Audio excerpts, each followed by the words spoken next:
चलो chapter 1 start करते हैं।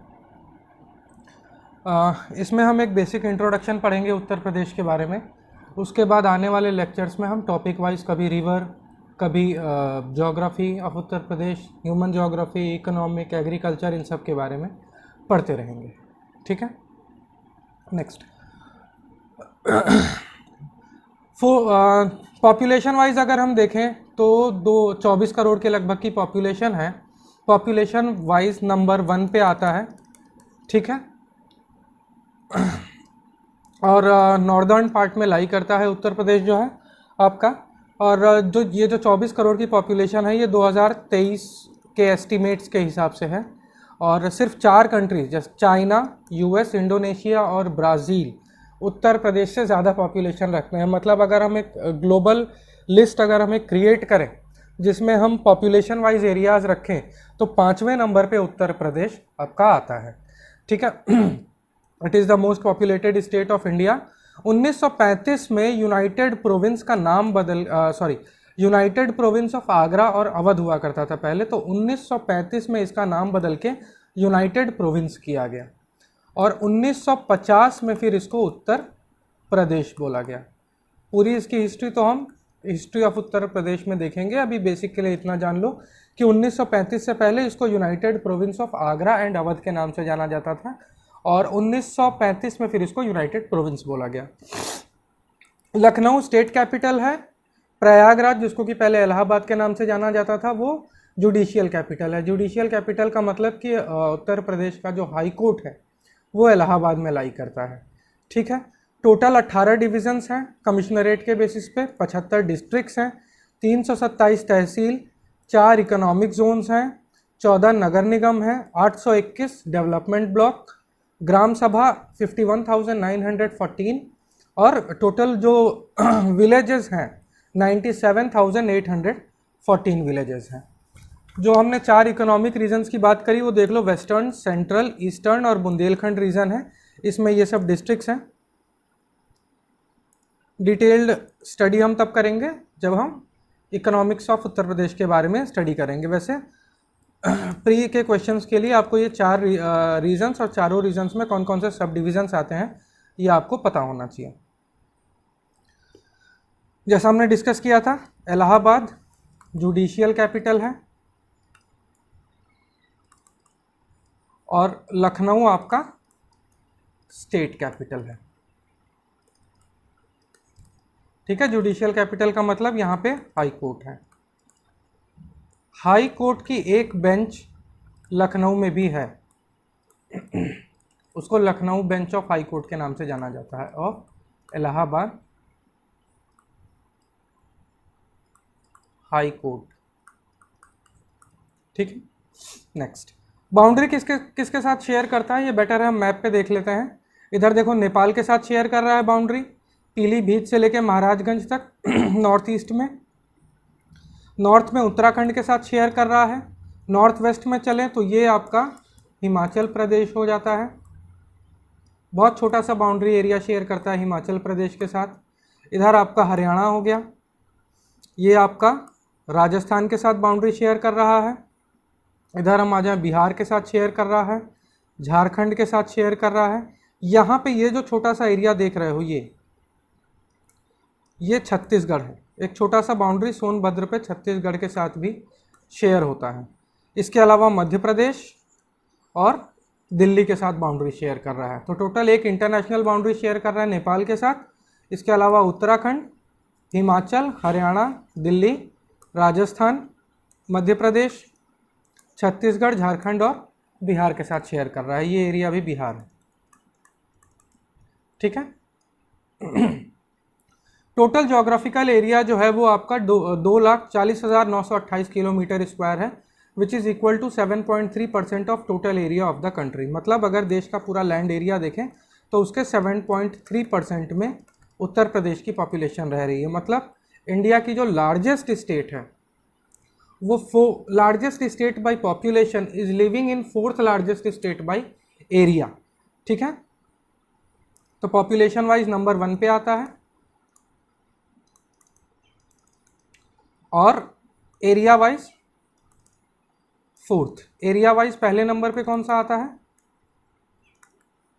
राजस्थान। डिटेल्ड एनालिसिस जब सेंसस पढ़ेंगे तो उसमें देखेंगे, ठीक। फॉर्मेशन डेट, उत्तर प्रदेश स्थापना दिवस 24 जनवरी 1950 को मनाया जाता है। बाईकार्मल काउंसिल है। बाईकार्मल काउंसिल का मतलब लेजिस्लेटिव असेंबली और लेजिस्लेटिव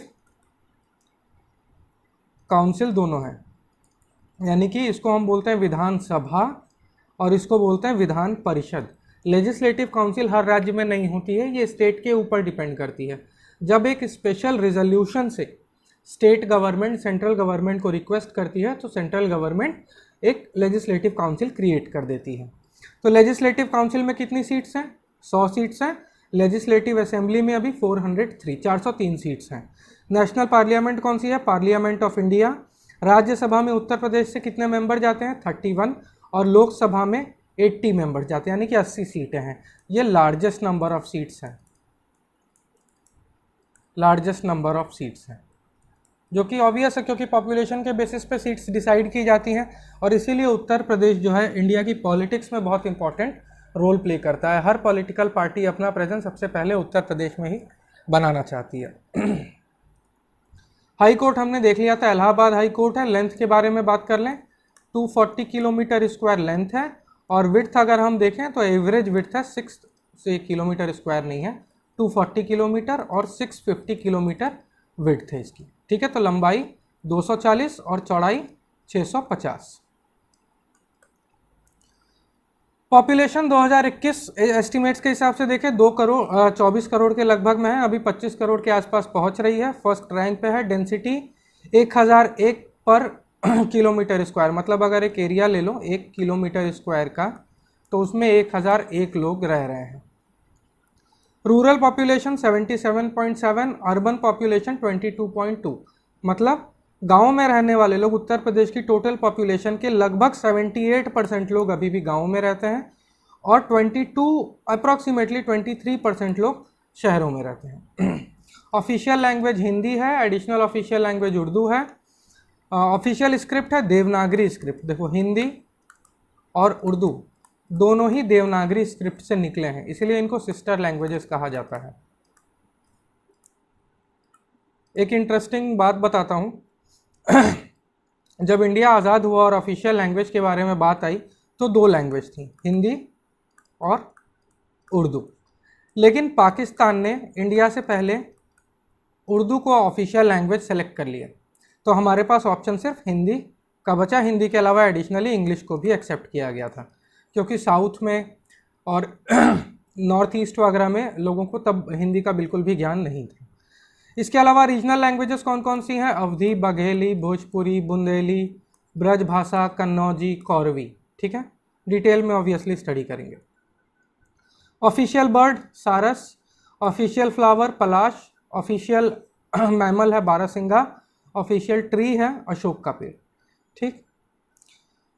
रिलीजियस डेमोग्राफी के बारे में बात करें तो 79.7% लगभग हिंदू हैं। इसके बाद मुस्लिम्स आते हैं 19.3% अप्रॉक्सीमेटली। इसके बाद छोटे छोटे अमाउंट में सिख, क्रिश्चियंस, बुद्ध और जैन हैं। चार्ट पे अगर हम देखें तो सबसे ज़्यादा आपका हिंदू आ जाते हैं, उसके बाद मुस्लिम्स आते हैं। लैंग्वेजेस 80% लोग अपने आप को हिंदी से रिलेट करते हैं और उसके बाद दूसरे नंबर पे भोजपुरी सबसे ज़्यादा बोली जाती है, ठीक है। तीसरे नंबर पे आपकी उर्दू है, चौथे नंबर पे अवधी है, जो कि अवध एरिया के आसपास लखनऊ वगैरह में बोली जाती है। कास्ट डेमोग्राफी के बारे में बात करें, ओबीसी अप्रॉक्सीमेटली 40% है, ठीक है। फॉरवर्ड कास्ट अप्रॉक्सीमेटली 23% है और एससी पॉपुलेशन अप्रॉक्सीमेटली 20% के आसपास है, ठीक है। ये तो मुस्लिम से, अब इनको अलग कास्ट ले लो, रिलीजन ले लो तो वो अलग बात है। इसके अलावा एसटी की एक बहुत ही मेगर पॉपुलेशन है और बाकी भी कुछ अदर्स आ जाते हैं जो अपने आप को इनमें रिलेट नहीं करते हैं, ठीक है। और इसीलिए उत्तर प्रदेश में हर पॉलिटिकल पार्टी ओबीसी वोट हथियाना चाहती है। देखो 40% का वोट शेयर है। Major crops paddy, wheat, barley, maize, millet, उड़द, मूंग, अरहर, ये सारे एक्सपोर्ट भी होते हैं। Major minerals limestone, dolomite, soapstone, gypsum, bauxite, glass sand, manganese हैं। मेन इंडस्ट्रीज़ हमारे यहाँ पे सीमेंट इंडस्ट्रीज़ हैं, vegetables, oils, textiles, cotton, sugar, jute, carpet, brassware, glassware वगैरह इंडस्ट्रीज़ हैं। ऑफ कोर्स डिटेल में स्टडी करेंगे जब हम इकोनॉमिक्स के बारे में पढ़ेंगे। सॉइल टाइप्स को डिवाइड किया गया है भाबर में, तेरई में, एलुवियल में, विंध्या जोन की सॉइल्स में, बुंदेलखंड की सॉइल्स में और अरावली। अरावली इधर जो आपका जैसे ये उत्तर प्रदेश का एक रफ मैप है, तो इधर ये जो हरियाणा, हिमाचल, दिल्ली वाला एरिया आता है, इसके आसपास का एरिया अरावली सॉइल्स में आ जाता है। विंध्याचल का एरिया ये आपका इलाहाबाद, मिर्ज़ापुर, सोनभद्र के आसपास आ जाता है।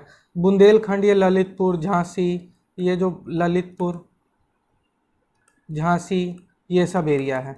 एलुवियल सॉइल्स आपका जो गैंगेटिक प्लेन्स में, रिवराइन प्लेन्स में जो मिट्टी बनती है, और इधर नेपाल के बॉर्डर के साइड भाबर और तेरई होता है। ये जब हम डिटेल में एग्रो क्लाइमेटिक जोन्स पढ़ेंगे तो वहाँ पे पूरा डिटेल्ड एनालिसिस होगा। फिलहाल कितने सॉइल टाइप्स में डिवाइडेड है? 1 2 3 4 5 6 में डिवाइडेड है। ठीक है। हैंडीक्राफ्ट का काम, चिकन करी, एम्ब्रॉयडरी आपको पता है लखनऊ में होता है। लकड़ी से रिलेटेड मैक्सिमम काम सहारनपुर में होता है। सॉफ्ट स्टोन बनारस वगैरह के आसपास। लेदर इंडस्ट्रीज वर्ल्ड फेमस है कानपुर।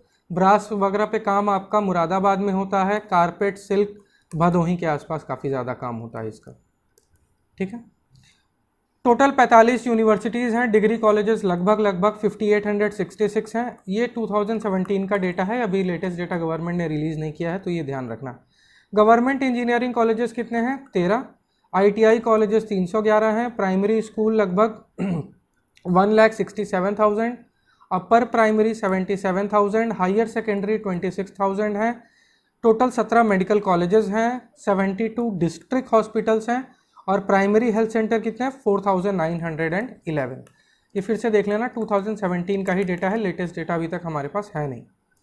फोकलोर्स, कजरी, चैती, अल्हा, Bhakta, Dhola, Birha, Rasiya. Folk dances, Pandav, Karma, Charkulla, Paidanda, Tharu, Dhobiya, Rai, Shera. Again detailed analysis तो कल्चर में होगा, मैं बार बार बोल रहा हूँ। टोटल 9 क्लाइमेटिक जोन्स में डिवाइडेड है। ठीक है। बाबर तेरई का area, western plains, central western plains, south western, central plain, Bundelkhand, north eastern plain, eastern और विंध्या रीजन। चैप्टर 2, इसके बाद जो चैप्टर आएगा वो एग्रो क्लाइमेटिक जोन्स पे ही आएगा। ठीक है। नेक्स्ट, मेजर क्रॉप्स कौन कौन से होते हैं उत्तर प्रदेश में? Rice, wheat, maize, sugar cane, chickpea, pigeon pea. Major fruits, mango, guava, banana, lychee. आम तो आपको पता ही है कि फेमस है। स्पाइसेस में onion, turmeric, chilli, garlic, fennel, fenugreek, coriander. Crop intensity क्या है? अप्रॉक्सीमेटली 158% क्रॉप इंटेंसिटी है, मतलब डबल क्रॉपिंग होती है, एक बार में एक ही खेत में 2 फसलें उगाई जाती हैं। Net irrigated area 144 lakh hectare है, जिसमें सबसे ज़्यादा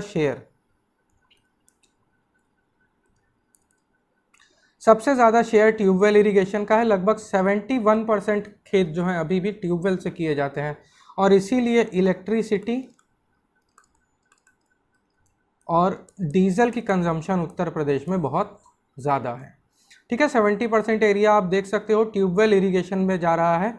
इसके बाद आपका कैनाल्स लगभग 17% है, और 10% आपका जो एरिया है वो वेल से यानी कि कुओं वगैरह से होता है। ठीक है। कुओं वगैरह में पंप लगा के। थोड़ा सा जोन देख लो, ये जितने भी एरियाज़ हैं ये फ्लड अफेक्टेड एरियाज़ हैं, और ये सोनभद्र, मिर्ज़ापुर, चित्रकूट, बांदा, हमीरपुर, ललितपुर, बेसिकली बुंदेलखंड और विंध्याचल का रीजन, बुंदेलखंड का रीजन मेजरली ये ड्रॉट प्रॉन एरिया है। मतलब एक तरफ तो उत्तर प्रदेश के इन एरियाज़ में बाढ़ आई रहती है, और एक तरफ बिल्कुल सूखा छाया रहता है। इसीलिए अभी बुंदेलखंड एरिया पे ये डिस्कशन चल रहा है। डिस्कशन क्या चल रहा है? पायलट प्रोजेक्ट लिया गया है कि अगले 5 सालों में इनको ड्रॉट फ्री कर देना है। फ्लड की पीरियोडिसिटी देख लो, हर 2-3 साल पे आपका फ्लड आता रहता है, उसी तरह हर 2-3 साल पे सूखा पड़ता रहता है। टोटल बाढ़ से अफेक्टेड लगभग 19,000 गाँव हैं, और सूखे से अफेक्टेड लगभग 9,000 गाँव हैं। ठीक है। मार्जिनल फार्मर्स कितने हैं? लगभग 79.5 और स्मॉल फार्मर्स 13%। स्मॉल फार्मर्स क्या होता है? जिनके पास 1 से 2 हेक्टेयर तक की लैंड है। और मार्जिनल फार्मर्स कौन है? जिनके पास 1 हेक्टेयर से भी कम की ज़मीन है, ठीक है, जो कि सबसिस्टेंस फार्मिंग करते हैं। सबसिस्टेंस फार्मिंग क्या होती है? जब सिर्फ अपने खाने भर का ही उगा पाते हैं, थोड़ा बहुत मंडी में बेच लेते हैं। तो ये चैप्टर 1 था, बेसिक इंट्रोडक्शन ही था, इसमें एक ओवरव्यू देने की कोशिश करी है। पूरा कोर्स शुरू करने से पहले ज़रूरी होता है कि एक इंट्रोडक्शन ले लिया जाए। चैप्टर 2 में एग्रो क्लाइमेटिक जोन्स के बारे में स्टडी करेंगे, ठीक है। Thank you.